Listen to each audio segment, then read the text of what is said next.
नमस्कार किसान साथियों, हमारे YouTube चैनल अग्रिजीवन में आपका स्वागत है। आज हम इस वीडियो में सूअर के तैयार मांस पोर्क के ऑनलाइन बिजनेस की शुरुआत छोटे स्तर पर करने के लिए सही योजना क्या होना चाहिए, इस विषय पर बात करेंगे। आज इस वीडियो में हम आपको जो भी जानकारी देंगे वह एक छोटे रिटेल काउंटर से सूअर के तैयार मांस या पोर्क बेचने के लिए रहेगी, जिसे आप ऑनलाइन डिलीवरी के साथ शुरू कर सकते हो। आप सूअर के तैयार मांस की बिक्री शुरुआत में छोटे स्टोर से कर सकते हैं और धीरे धीरे इसे बड़े बिजनेस में बदल सकते हैं। इस वीडियो में बताई गई जानकारी उन सूअर पालक किसानों के लिए है जो सूअर के तैयार मांस का ऑनलाइन बिजनेस करना चाहते हैं, लेकिन उनके पास ज्यादा निवेश करने के लिए बड़ा बजट नहीं है। इसलिए हमारी संस्था अग्रिजीवन के द्वारा इस वीडियो में ऐसी जानकारी दी गई है जो छोटे और मध्यम वर्गीय सूअर पालक किसानों को छोटे स्तर पर सूअर के तैयार मांस का ऑनलाइन बिजनेस शुरू करने में मदद करेगी। तो सबसे पहला सवाल यह आता है कि सूअर के तैयार मांस का रिटेल काउंटर और ऑनलाइन डिलीवरी का बिजनेस किस क्षेत्र में किया जा सकता है। आप जिस भी क्षेत्र में यह बिजनेस शुरू करना चाहते हैं, पहले वहां रिसर्च करें और इस बात का पता लगाएं कि उस क्षेत्र में सूअर के तैयार मांस की कितनी मांग है और वहां कितनी आपूर्ति पहले से हो रही है। और यह रिसर्च आपको जल्दबाजी में नहीं करना है, इसके लिए आपको पूरा समय देना है। आपकी रिसर्च में यदि यह परिणाम आते हैं कि उस क्षेत्र में सूअर के तैयार मांस की मांग आपूर्ति से ज्यादा है, तो आपको उस क्षेत्र में बिजनेस शुरू कर देना चाहिए। और यदि आपकी रिसर्च में यह परिणाम आते हैं कि उस क्षेत्र में सूअर के तैयार मांस की मांग आपूर्ति से कम है, तो आपको उस क्षेत्र में बिजनेस शुरू नहीं करना चाहिए और आपको कोई अन्य क्षेत्र की तलाश करना चाहिए जहां मांग आपूर्ति से ज्यादा हो। दूसरा सवाल यह आता है कि सूअर के तैयार मांस का रिटेल काउंटर लगाने के लिए बिजनेस में कितने निवेश की आवश्यकता होगी। यदि हम इस बिजनेस में निवेश की बात करें तो इसमें बड़ा निवेश दुकान का किराया, फ्रीजर और अन्य छोटे मोटे उपकरण जिनकी मदद से मांस को ग्राहक की जरूरत के अनुसार तैयार किया जाएगा का होता है। हम सलाह देंगे कि आपको शुरुआत में अपने स्वयं के उपकरण लेकर शुरुआत नहीं करना चाहिए। आप कोशिश करें कि उपकरण और मशीन आप किराए से ले और जब आपका बिजनेस अच्छा चलने लगे तो आप स्वयं के उपकरण और मशीन खरीद सकते हैं। यदि आप किराए के उपकरण और मशीनों के साथ शुरुआत करते हैं तो शुरुआती खर्च 80 से 90 हजार आएगा। इसमें दुकान का किराया और कर्मचारियों की तनख्वाह नहीं जोड़ी गई है, जो सभी जगह अलग अलग हो सकती है। तीसरा सवाल यह आता है कि इस बिजनेस को करने के लिए आपको कौन कौन से कौशल सीखने की आवश्यकता होगी। सूअर का मांस तैयार करने के लिए आपको उन सभी कौशल की आवश्यकता है जो एक मांस रिटेल काउंटर चलाने वाले के पास होना चाहिए। इसमें मांस को कैसे तैयार करना है, उसकी प्रोसेसिंग कैसे करना है, मांस का जीवन काल सेल्फ लाइफ बढ़ाने के लिए क्या क्या उपाय किए जाने चाहिए, ग्राहकों की मांग के अनुसार मांस की कैसे चॉपिंग और ग्राइंडिंग करना है, मांस तैयार करने वाले उपकरणों का उपयोग कैसे करना है, यह सभी कौशल आपके अंदर होना चाहिए। यहाँ हम आपको यह बात बताना चाहेंगे कि जरूरी नहीं कि आप अपने बिजनेस के सभी आवश्यक कौशल को अपने अंदर विकसित करो। इसके लिए आपको बिजनेस में सभी अलग अलग काम के लिए उस काम के जानकार और विशेषज्ञों को नौकरी पर रखना चाहिए। शुरुआत में आप एक ऐसे व्यक्ति को नौकरी पर रख सकते हैं जिसे तैयार मांस का रिटेल काउंटर चलाने का लंबे समय का अनुभव हो। इसके साथ आपको एक उद्यमी और बिजनेसमैन के रूप में अपने अंदर customer behaviour, team management, leadership skills, marketing, management आदि स्किल्स अपने अंदर विकसित करने की आवश्यकता है, क्योंकि इनके बिना आप एक सफल बिजनेस खड़ा नहीं कर सकते। चौथा सवाल यह आता है कि आपको यह बिजनेस करने के लिए टीम में कितने लोगों की आवश्यकता होगी।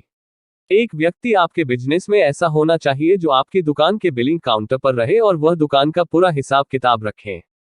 दुकान पर कितने मांस की बिक्री हुई है, कितने मांस की आवक हुई है, पूरे दिन में दुकान का कितना खर्चा हुआ है, इन सब का हिसाब रख पाए। एक व्यक्ति आपको ऐसा रखना है जो ऑनलाइन डिलीवर के ऑर्डर ले पाए। इसके लिए उसके पास ग्राहक से फोन पर अच्छे से बात करने का अनुभव होना चाहिए। एक व्यक्ति आपको ऐसा चाहिए जिसे तैयार मांस के काउंटर को चलाने का लंबे समय का अनुभव हो और जो अच्छी गुणवत्ता का काम कर पाए और जिसे ग्राहक की आवश्यकता के अनुसार मांस तैयार करने का अनुभव हो। एक व्यक्ति आपकी दुकान पर ऐसा होना चाहिए जो आने वाले ऑर्डर को सही समय पर अच्छे से डिलीवर कर पाए। इसके लिए आप अन्य डिलीवरी कंपनियों की सर्विस भी ले सकते हैं। इस तरह आप 4 व्यक्तियों की टीम के साथ इस बिजनेस की शुरुआत कर सकते हैं। पांचवा सवाल यह आता है कि आप इस बिजनेस में अपने प्रोडक्ट की ब्रांडिंग कैसे करें, ताकि आपके प्रोडक्ट को नाम से पहचाना जाए और आपका प्रोडक्ट अन्य प्रोडक्ट के बीच अलग और खास नाम बनाए, जिसकी बाजार में लगातार मांग बनी रहे। यदि आप सुअर के तैयार मांस के बिजनेस को सफल बनाना चाहते हैं तो आपको सबसे पहले अपने बिजनेस का एक अच्छा नाम रखना चाहिए जो आपके बिजनेस और प्रोडक्ट से जुड़ा हुआ हो और जो बोलने में आसान हो और जिसका आपको कॉपीराइट डोमेन मिल सके।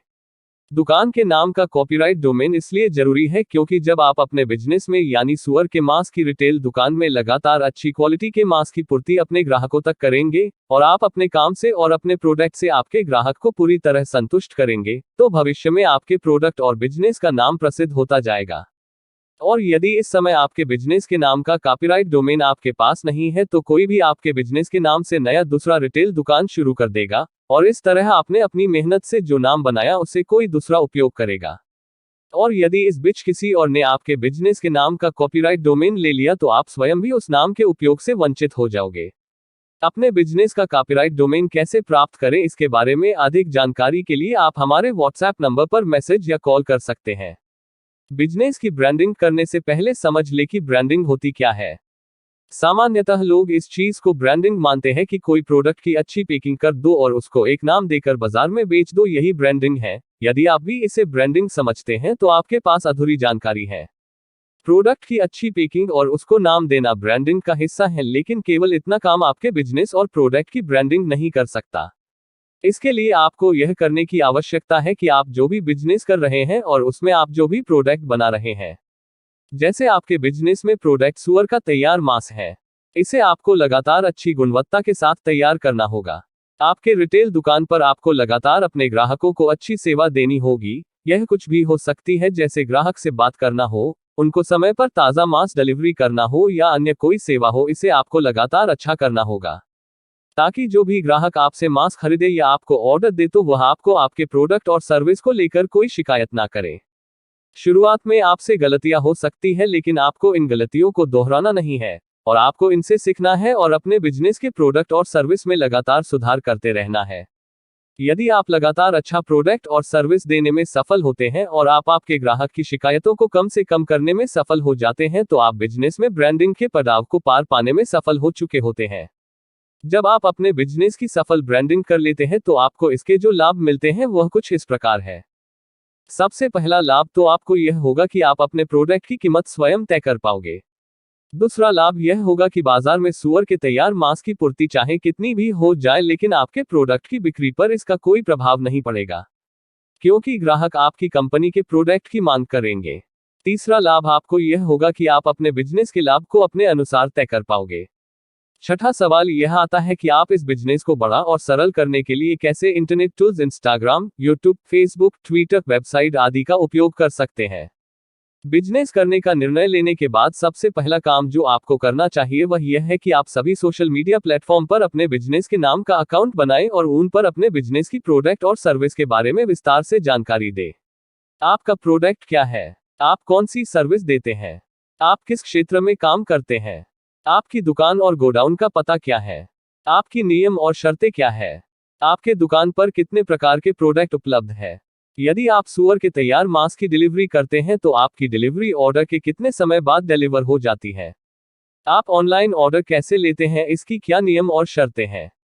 आपकी सर्विस का चालू और बंद होने का समय क्या है। आप जिस नंबर पर ऑर्डर लेते हैं उसे ऐसी जगह लिखें जहां सबकी नजर आसानी से जाए। ऑर्डर लेने वाले नंबर को आप हाइलाइट्स कर दें। यह सभी जानकारी अपलोड कर देने के बाद आपको अपने बिजनेस से जुड़े प्रोडक्ट और सर्विस के कैटलॉग लगातार पोस्ट करते रहना चाहिए और इसके लिए आप कैटलॉग विशेषज्ञों से बनवा सकते हैं। यह करने से आपके पास ऐसे ग्राहकों के ऑर्डर आएंगे जो आपके प्रोडक्ट और सर्विस के लिए अच्छी कीमत देने को तैयार होंगे। इसके साथ आपके बिजनेस की मार्केटिंग भी मुफ्त में हो जाएगी। तो इस तरह आप अपने बिजनेस को बड़ा और सरल करने के लिए इंटरनेट टूल्स का उपयोग कर सकते हैं। सातवां सवाल यह आता है कि आप अपने बिजनेस की ऑनलाइन मार्केटिंग कैसे कर सकते हैं। यदि आप अपने बिजनेस और अपने प्रोडक्ट की बड़े स्तर पर ऑनलाइन मार्केटिंग करना चाहते हैं तो आपको डिजिटल मार्केटिंग करने वाले जानकारों से इसके बारे में सीखना चाहिए। यदि आप इसे सीखने में समर्थ नहीं है तो आप इनसे अपने बिजनेस और प्रोडक्ट की मार्केटिंग करा सकते हैं। अपने बिजनेस की ऑनलाइन मार्केटिंग करने के लिए आपको इंटरनेट सोशल मीडिया प्लेटफॉर्म का भरपूर इस्तेमाल करना चाहिए क्योंकि यह आपके बिजनेस की मार्केटिंग करने के लिए सबसे अच्छे कम खर्च के ऑनलाइन मार्केटिंग विकल्प है। इसके लिए आपको ऊपर बताई गई जानकारी का अनुप्रयोग करना चाहिए। अपने बिजनेस और प्रोडक्ट की आप बड़े स्तर पर भी ऑनलाइन मार्केटिंग कर सकते हैं।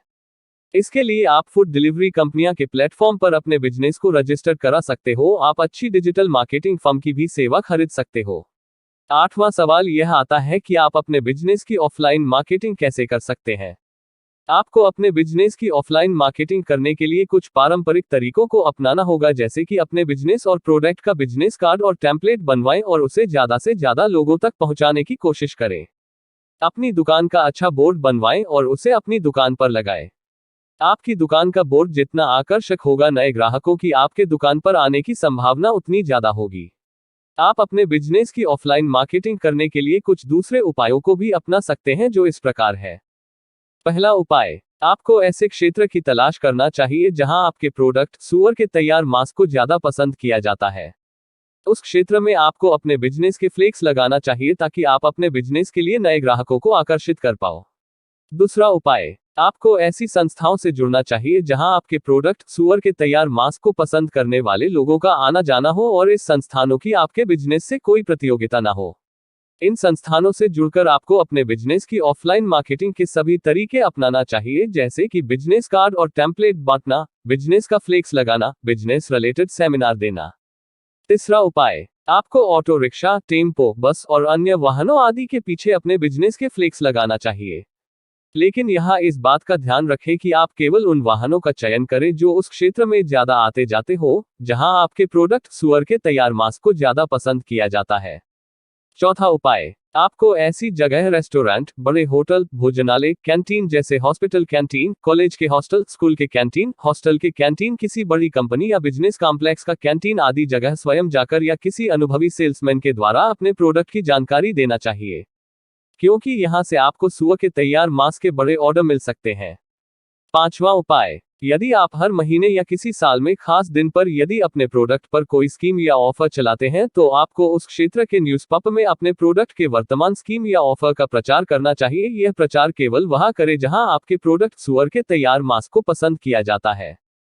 छठा उपाय, जहां आपके प्रोडक्ट सूअर के तैयार मांस को ज्यादा पसंद किया जाता हो और जहां से आपको ऑनलाइन ऑर्डर भी आ सके, उस क्षेत्र में बांटे जाने वाले न्यूज़पेपर और मैगजीन में अपने बिजनेस और प्रोडक्ट के टेम्पलेट रखना चाहिए। इन सभी उपायों को अपनाते समय आपको ऑनलाइन डिलीवरी की जानकारी सभी जगह देना है, क्योंकि आज के समय में ऑनलाइन डिलीवरी के बिना आपके बिजनेस को और आपके प्रोडक्ट को उतना महत्व नहीं दिया जाता है। 9वां सवाल यह आता है कि आप अपने बिजनेस के लिए सही ग्राहक कैसे ढूंढ सकते हैं। आपको अपने बिजनेस के लिए सही ग्राहक मिल पाए, इसके लिए आपको ऊपर बताए गए ऑनलाइन और ऑफलाइन मार्केटिंग उपायों को अपनाना चाहिए, ताकि आपके पास ज्यादा से ज्यादा ग्राहक आए और आप इनमें से सही ग्राहक का चयन कर पाओ। 10वां सवाल यह आता है कि इस बिजनेस के लिए केंद्र और राज्य सरकार के क्या नियम और प्रतिबंध अथवा पाबंदियां हैं। इस बिजनेस को शुरू करने के लिए आपको जीएसटी नंबर और फूड लाइसेंस की आवश्यकता होती है। बाकी नियम और शर्तें सभी जगह अलग अलग होती है। इसके लिए आप जिस क्षेत्र में अपना बिजनेस शुरू कर रहे हैं, आप उस क्षेत्र के नगर, महानगर पालिका, निगम परिषद, जिला पंचायत, ग्राम पंचायत में जाकर अपने बिजनेस के लिए नियम और शर्तें जान सकते हो। 11वां सवाल यह आता है कि इस बिजनेस के लिए केंद्र और राज्य सरकार की क्या सब्सिडी है और आप उसे कैसे प्राप्त कर सकते हैं। सरकार द्वारा प्राप्त सब्सिडी और सहयोग के नियम और शर्तें सभी राज्य और जिले के लिए अलग अलग होते हैं और इनमें लगातार बदलाव होते रहते हैं। वर्तमान जानकारी के लिए आप एमएसएमई की वेबसाइट https://ms.gov.in/ पर जाकर इस बिजनेस से जुड़े अनुदान और सहयोग की जानकारी ले सकते हैं।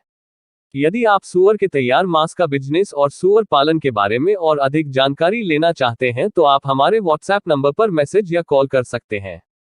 सूअर पालन के बारे में संपूर्ण जानकारी के लिए आप सूअर पालन ट्रेनिंग कोर्स पुस्तक भी खरीद सकते हैं, जिसकी लिंक डिस्क्रिप्शन में दी गई है। तो किसान साथियों, आपको हमारी यह वीडियो कैसी लगी? यदि पसंद आई हो तो इस वीडियो को लाइक करें और सभी सूअर पालक किसानों तक इस वीडियो को शेयर करें। आगे भी लगातार ऐसे वीडियो देखने के लिए हमारे YouTube चैनल अग्रजीवन को सब्सक्राइब करें। तो धन्यवाद किसान साथियों, मिलते हैं अगले वीडियो में। और आगे आप किस टॉपिक पर वीडियो चाहते हैं, प्लीज कमेंट्स करके बताएं।